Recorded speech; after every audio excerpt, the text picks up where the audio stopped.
yitwa equipe nationale y'Ubudagi witwa na kwitwa Toni Kroos yamaze kuvuga ko ati muri equipe FC Barcelona bafise abakinyi bashika kuri batatu witwa Lamine Yamal witwa Pedri Gonzalez n'uwitwa Nove Raphinha niyo mazina numva ko no musi atakorera amazina bavuga ngo ateye ubwoba kuruta yandi mazina ati yufashe bano bakinyi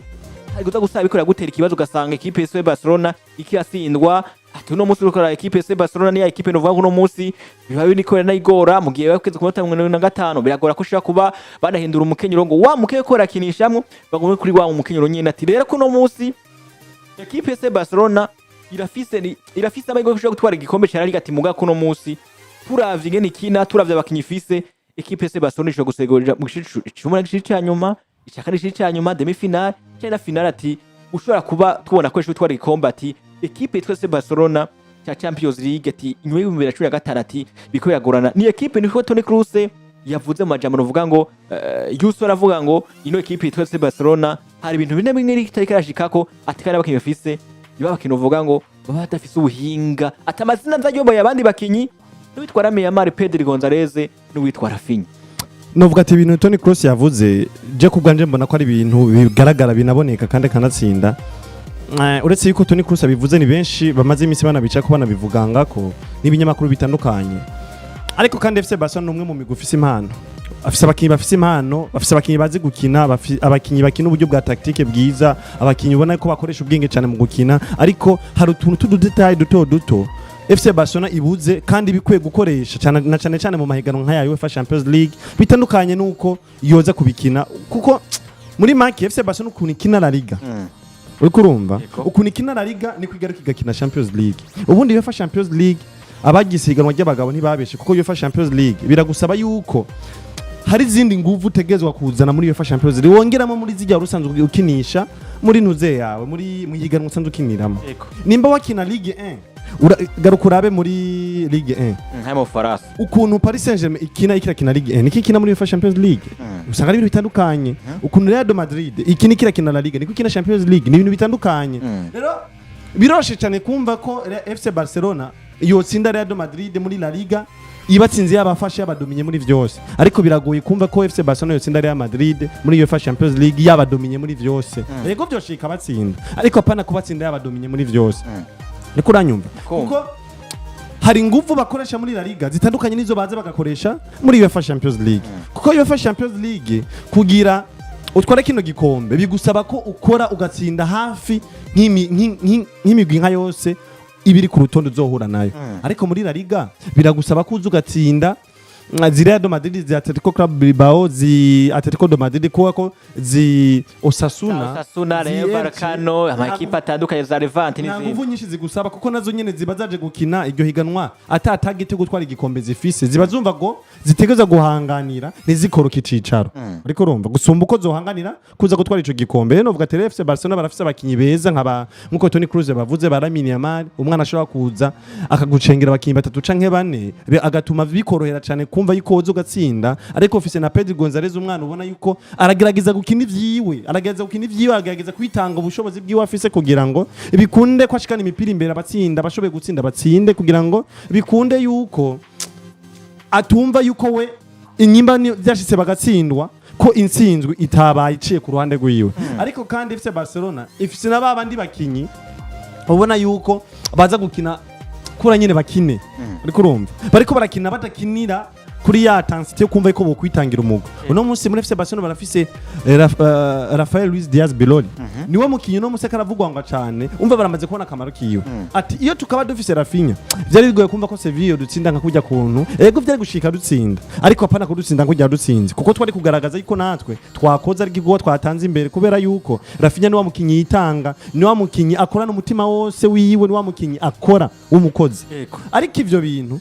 ntuzobisanga mu bakinyi 10 ba FC Barcelona ntuzobisanga mu bakinyi 5 ba FC Barcelona ntuzobisanga mu bakinyi 6 ba FC Barcelona rero muri Champions League biragusaba yuko kujya tubona Raphinha kina yitanga biragusaba yuko muri UEFA Champions League ubibona mu bakinyi hafi nka 8 bose batanguye mu kibuga kugira ngo bikunde wisange uri muri ya migwi ifite amahirwe gutahukana kino gikombe cha UEFA Champions League rero muri FC Barcelona iracafise kakana ko kumva yuko abakinyi uba wumva ko FC Barcelona igiye gukina muri UEFA Champions League canke buri higanwa ryo ryose ni Pedri Gonzalez kuko ni wa mukinya kina n'umutima we wose wo kwitanga, ni Rafael Luis Diaz Beloli wa mukinya kina yitanga kugira ngo bikunde ko batsinda, wa mukinya ubona ko na FC Barcelona itsinzwe ukabona araturikije ararira arababaye afite umubaro mwinshi cyane ukomeye. Lamine Yamal wa mukinya yitanga kugira ngo bikunde umugwi ugende neza, ariko ntuzobisanga muri ba Ronaldo Araujo, ntuzobisanga muri ba Kubarsi, nivyo Kubarsi araza ukabona ko katera intege mu bandi, ariko hari reaction utamubonamo nk'iyo uba wabonye muri Raphinha mu gihe batsinzwe. Bajire kunde hari reaction utamubonamo nk'iyo wabonye muri Raphinha, ba Barde hari reaction utamubonamo nk'iyo wabonye muri ba Raphinha. Rero biba bisabwa reko kugira ngo FC Barcelona tuyisange muri ya migwi habwa amahirwe menshi cyane yo gutsinda UEFA Champions League, ni kuba bifise abakinyi abakinana ubwitange bwo kugwego rwo hejuru, kumva ko bokora bagakorera umugwi waba bafise nkuko tubibona bikorwa n'abarafanya ndetse na ba Pedri Gonzalez. Bikiri mu bakinyi babiri canke batatu biragoye cyane kumva ko FC Barcelona ifise amahirwe yo gutwara UEFA Champions League, nivyo irafise amahirwe yo kwisanga mu 18 gishiri ca nyuma, icakane gishiri ca nyuma, ariko biragoye cyane kumva ko FC Barcelona vyoroshe ko yibona muri finale ya UEFA Champions League. Kanatsinda urugatso kararaba n'uburyo Inter de Milan yatsize muri FC Barcelona soko yabasumba ngo gutembereza umupira urikura ukuntu niko ndakumva uravuga ati Toni Kroos amajambo novuye karavuga buri yavuze amajambo y'ukuri, uravye abakintu uvuga ngo afise kuno muso abo ba Lamine bako turavuga ba Pedri abo ba Raphinha magizina novuga ngo akomesha kuri atatu yamazina novuye karatera ubwo ndiko ndavyumva neza. Hari kuno kurahuza n'uwitwa Toni Kroos, bigaragara ko ino equipe ya Barcelona ku bwawe bigaragara ko yaba kibafise twumvise abajire kunde aba Kubarsi abitwa Berike Garcia abo basezini ba Jo Garcia gati mugabo ba Pedri nyiko turavuga ariko kumwe na Frank de Jong n'abandi batandukanye, bigaragara ko ari equipe novuga ngo ifise urugamba rukomeye cyane ko doshobora kuba twumva ngo equipe ya Barcelona Champions League. Barcelona ikibazo ifise n'imico nyene mbere kanatsinda si kimwe canke si bibazo bibiri canke bitatu canke bitanu, no ikibazo usanga ari cyakindi nyene kuko FC Barcelona y'uno munsi ino FC Barcelona ifise abakinyi beza bazi gutembereza umupira, FC Barcelona ifise abakinyi bazi gutanga pass nziza, ariko FC Barcelona ifise babakinyi ubona yuko bisanze muri situation igoye, uri kurumva ifise Pedri gusa ashobora kugwana kugira yikure muri iyo situation mbi, ifise Raphinha abona yuko vyanse konsatira, birasaba rero mugihe mbona ko vyananiye birasaba ko nza ndisanga inyuma kuza gufasha canke birasaba ko mpindura uburyo ntwara mu mupira, wumva ukabona ko ari bamukinyi agerageza kugerageza, ariko kunde yahuye n'umuwinga amwirukanza canke amutera amakorosi menshi, urabona ko kunde nyene yamaze kwihebura ati uyu biragoye ko ndamufata, ukabona ko kunde kumuca ko biroroshe ntari kana nagerageza kugira ngo yigi izindi nzira canke yigi ubundi buryo bwo kumuzibira, ukabona ati yamaze kwiyakira, yamaze kubona ko yarushijwe vyaheze. Rero biragusaba ariko FC Barcelona igira babakinyi bumva ati ndananiwe muri ubu buryo, bisaba ko ngerageza muri ubu buryo, yani ko bigenda kose ngerageze ko ingufu zose nkorana ishaka ryose kugira ngo bikunde umukinyi ndamuzibire canke ndamufate neza cyane bikunze. Ano majambo ya Toni Kroos n'amajambo akomeye, amajambo novuga ko ameze neza cyane gose muga kandi agomba no kumvikana ukuntu yavuze ngo Barcelona numwe mu migwi ifise ati style cyangwa uburyo bakinamwe bubereye ijisho cyane, ati binashoboka ko yoba ari nayo ya mbere ifise ubwo buryo buryoshe ku mugabane wa Burayi. Aravuga ngo ariko nibaza ko mu bintu bakina bafata riske nyinshi, ati umunsi mubi kuri Pedri canke kuri Lamine Yamal canke kuri Raphinha umugwi uwari wose ushobora kubagirira nabi ndetse ukanabatsinda. Ati murashobora no kwakora muri kwakuramwe muri Ligue des Champions nkuko vyagenze muri seziheze. Novuga ko kino kintu gifisemwe ukuri kandi gukomeye cyane gose mugabo gufise n'ikindi kintu cinyegeje inyuma kwerekana nuko herero ukuri nuko ndetse ico kintu kihari ni kivuga ngo kivuga ngo gabaniza volume aho aha oya aho aha kuri telefone bandanya okay. Urumva ukuri kuhagaze hano hakurikira kuravuga ngo Barcelona bafise uburyo nibwo bwiza ndetse kumwe wa mumenyereza wa FC Valence yavuga yiga Barcelona aravuga ngo izi equipe ziba zigumana umupira hari ukuntu zitakaza umwanya mu bice bigira kuri 80% hajya mwenga yavuze 95%, hari ukuntu zitakaza umwanya mu bice 95% zigafata riske nyinshi ibishobora kuzishira mu bibazo niko yavuze ujya mugabo Yego. ibi rero iyo ndavyumvise canke se numvise no majambo y'umugabo witwa Toni Kroos cyane numva nkaho menga bigomba gufatana bikambwira ngo hari ukuntu Barcelona ukuntu batembereza umupira cyane gose bibatuma bisanga muri riske zikomeye ibi bintu rero bikunze gukora ko ama equipe par exemple nka Manchester City iyo babuze umukinyi umwe yasa n'urupfunguruzo mu mikinire yabo bakunze guca batakara mu nkino kubera ko nka Man City twarumva uyu munsi babuze Kevin De Bruyne babuze canke babuze Rodri canke babuze umufiniseri nka Erling Haaland ukabona ngo Man City bakunda kwisanga mu vyago bitandukanye kubera ko hari abakinyi baca bategerezwa kudicta no kuba abayobozi buno mukino kubera ko ari umukino w'amapase menshi iyo equipe yisanze mu vyago iyo kunde yisanze mu vyago akenera ko Pedri Gonzalez aza kumuha support kugira ngo amufashe kwikura ko abakinyi bamwegereye bagakina Lamine Yamal bagakina Raphinha niyo mpamvu yavuze ngo ntiyavuze abakinyi bose uko ari batatu yavuze iyo umwe gusa muri bo kubera ko n'abayobozi baje za Barcelona abahungu she kuri batatu Lamine Yamal Pedri ne witwa Raphinha biroroshe ko umupira uva kwa Pedri ukisanga kwa Lamine Yamal hanyuma Lamine Yamal akabona ngo solution za kwitora nerekeje balo iburyo na kwibafu Raphinha akaza kuba yamaze kuwutora bakagutsinda mugabo iyo Lamine Yamal abaye mubi Pedri Gonzalez bikamusaba yuko aza kurondeza solution handi hantu Raphinha bikaza kumusaba ko aje kurondera n'imipira handi hantu biragaragara asa purusako Barcelona iza kwisanga ibyago yamaze kubigwamo rero kukuntu bafata izi riske zitandukanye mu byo bakina ni ibintu bice bituma Pedri akenegwa muri jezi we nk'umukinyi mwiza kugira ngo bize kutanga ikintu ciza muri Barcelona kubera ko Pedri amaze gusohoka mu kibuga Barca itegerezwa gusufura nta musubirizi numwe bagira Lamine Yamal yamaze gusohoka nivyo nk'iki gihe batanguye kwinjiza mu mugabo witwa Ronny Bardagi mugabo twemeranye neza par exemple nka sezeze match hafi zitatu zose batsinzwe bazitsinzwe Lamine Yamal atari mu kibuga yego ndetse n'ino sezo match bamaze gutsindwa bayitsinzwe no mugabo atari mu kibuga Pedri Gonzalez ni gutyo iyo Pedri avuye muri match cyangwa iyo Pedri atakaye twabonye nabonye ku munsi w'ejo cyangwa se igenda ndabisangura ku munsi wa hari hirya y'ejo Pedri Gonzalez ni umukinyi iyo atakoze ku mipira ishikami ijana nizo nkino zigera kuri 3 Barcelona batakaje ino sezo ni umudictateur muri club uwo munsi Barcelona avuga ngo ni kuvuga niba mutima wa equipe yitwa FC Barcelona ubwo Lamine Yamal ndamuvuye ko Lamine umwaka uheze batagaje Manchester dahari kandi yahaba yakaba itera bwo bakora equipe adverse bikagira ico bitanze kuri Barcelona imbere ya Inter Milan Pedri na ko mugabo yitwa Lamine Yamal yabaye mwiza mugabo hagati mu kibuga ca mbere nk'abagombye gupfa ndetse no ku ruhande rwa Raphinha cyaragorana Raphinha contribution yiwirabura Lamine Yamal ari mwiza ariko birangira equipe yitwa FC Barcelona itakaje urukino hanyuma canja ku mugabo witwa Raphinha uwo munsi ndetse n'ijoro ryake ku munsi w'ejo nta kindi kivuga i Barcelona bavuga ngo Daniel muri kuratubesha yewe ntabwo uri mu nimero 10 urugero rwawe rwarasubiye inyuma biteye ubwoba ikijanye no gushira umuvuduko endurance mu rukino kwihata mu byo gukina Daniel Mowe urugero rwiwe rwarasubiye hasi cyane bigaragara ko na Firmino Pedro bari bavye ko ashaka kuzomutwana ikibanza n'umwanya harimo mu majambo yavuzwe jo ku ruhande rwa Barcelona yego ntogaruka ngo nifontera ko ndagibuka mu mutwe ariko banumva umenga no rikoresha bivanye n'ukuntu ryavuzwe nyene kuri Raphinha niwe ndiko ko Pedri Gonzalez nibaza ko umuntu wese yumvise ijambo ngo Pedri ategezwa kumva icuno mukinya muri equipe yitwa FC Barcelona uko biri ko yumvise ngo Lamine Yamal niwe meilleur joueur wa club kugeza uyu munsi iri jambo ni rikurikira ryanditswe na Mundo Deportivo livuga ku bijanye n'ivya Raphinha na cyane ko bariko baravuga bati mujya muri Barcelona kubura Raphinha bariko barabura umuyobozi mwiza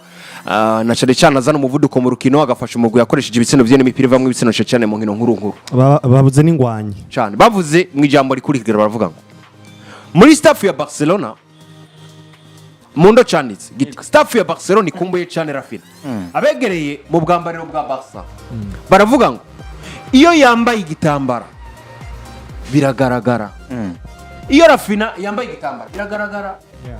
hari ibintu akora ukavuga ngo cyangwa se hari igihe hari leadership ubona mu kibuga ukavuga ngo iyi leadership turiko turayikwegegwa niyambara igitambara ry'uno mugabo witwa Raphinha muri Real Madrid biroroshe kubona ko Federico Valverde ari mu kibuga ari ikintu bicontribute kuruta ko Vinicius Junior yoba yambaye igitambara biroroshe kumva Raul yambaye igitambara kuruta ko Barca yoba cambaye yoje kuba nemeza ngo amajambo ya Toni mu bice 70% ni ko Barcelona itaramara kurunga abasubirizi beza baba bakinyi basanzwe batanguye gutangwa mu kibuga Pedri nta musubiriza afise oya Lamine nta musubiriza afise na Raphinha nta musubiriza mwiza afise uretse ko umugabo yitwa Marcus Rashford nawe ariko arasa n'ugaruka mu kibuga mugabo ya leadership n'umugabo yitwa Raphinha afise mu kibuga nta mukinyi n'umwe afise ku bwanje rero ivyo Toni yavuze ku bice 80% nivyo ati ibice 80% uvuga ngo nivyo ariko mu majambo make nyene ivyo ibice nka 20 ku kano yari yavuze niko nagomba gore gato cyane ese kuvuga ngo Barcelona uri kurayiraba abo bakiye batandukanye Pedri Gonzalez uno Lamine Yamal n'uwitwa Raphinha ese kuno munsi tuvuge ko ivyo yavuze Barcelona iracyafise igikorwa gikomeye cyane gushaka kuzobona ishikare ahantu kurere cyane muri Champions League bivuye nuko yavuze wanashaka bifise umukino mwiza mugabo uno munsi ya equipe ya Barcelona ni ya equipe iyo hageze igihe itazi guhindura ibintu ndavuga kwitwa nde Pasifiki ifise amazina akomakoye mugabo habuze umukinyi umwe muri abo yaba Pedri Gonzalez ugasanga karakina nabi canke n'ivya match ntiyamworoheye yaba witwa Lamine Yamal uko nyene yaba witwa Raphinha uno munsi tuvuge ko Patrick ko ino equipe ya Barcelona ku majambo yavuze ko ivyo gutwara Champions League rariga yavuze ko ishobora kwitwara kuko amajambo yo yuremeye ko yoba ari byo cyangwa ishobora kuzoshikana kure ndabisobanura mu buryo bukurikira ubundi ntiyavuze rariga kubera ko abizi neza ngo rariga urafata riske nako biranka match imwe hanyuma karonka umwanya wo kwikosora ukazongera ukayitahukana waratsinzwe inkino 5-6 rariga biroshe kutsindwa inkino 4 ukanganya 3 ukayitwara mugabo Champions League mu bisanzwe hano yavuze muri vya bihe bigusaba kutadwegura gatonya na eliminatoire direct cyane uno musukinye nabi wisanga ugiye muri UEFA Champions League ni ryahiganwa ritemerera equipe no kwiyitano ahubwo riyemera ngo niwamara kugera muri huitième de finale na uri equipe nkuru nk'izi nkuru zisanzwe zihari biroshe ko Barcelona ije kwa Benfica ukaza gutora intsinzi wakoze witwa equipe ya imwe muri equipe za mbere nziza ku isi uko bavuga ati ko wisore meilleures équipes qui gagne na meilleures équipes championne ni ama equipe meza yatwaye ibikombe mucamuza mugahurira ahantu hamwe nyene kuri tele mukagwara ni kurimba kwa Champions League ruvuga nuvuga ko aya majambo yavuze ikintu gikomeye kivuga Champions League ni risk iyo risk umaze kuyigwamo gato birashobora guca bitera biguterera mu manga bigatuma udasubira kwitwara neza impamvu mvuze ngo ni 80% nuko hari igihe izo 20% zishobora kuza kuzuzwa n'abandi bakinyi mugabo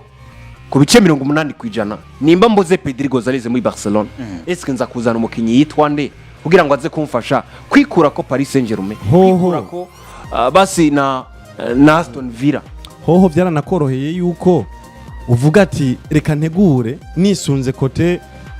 negative kubera ko ejo vyoshika Pedri Gonzalez akagira ikibazo kamara nk'ukwezi canke amezi abitakagaruka mu kibuga mbese hari undi mukinyi nateguye ku buryo Pedri atahari noza gukoresha nico biba binaguye Pedri arinza abura nk'imisi hinga no musi FC Barcelona irafise n'abakinyi benshi bo hagati mu kibuga ariko Dietanse Freak nta n'umusi n'umwe ndumva yuko ari undi mukinyi ariko arategura nk'umusubizi wa Pedri ntabazana mu kibuga ubundi Xavi Hernandez yafashije Barcelona kubereka abakinyi beza bafise muri equipe za ndetse atuma na equipe igira icizere cyuko ifise abakinyi benshi bato muri club mugabo erega umuntu umwe yavuze ngo ndugutahura Freak rimwe na rimwe none Freak yigeze amenyereza equipe ingana gute yubakira ku mwana w'imyaka 17-18 Urafite iyo rari mu Budagi yakina kuri babakinyi bafise bamaze gufite izina kandi bafise n'ubwo buhinga yigeze ryari basi anubakira ku musatiriza afise imyaka 37 oya hana rimwe rero hari ukuntu rero mumenyereza uzi neza ngo equipe iri kwinsaba bino kandi egezwa kubiyiha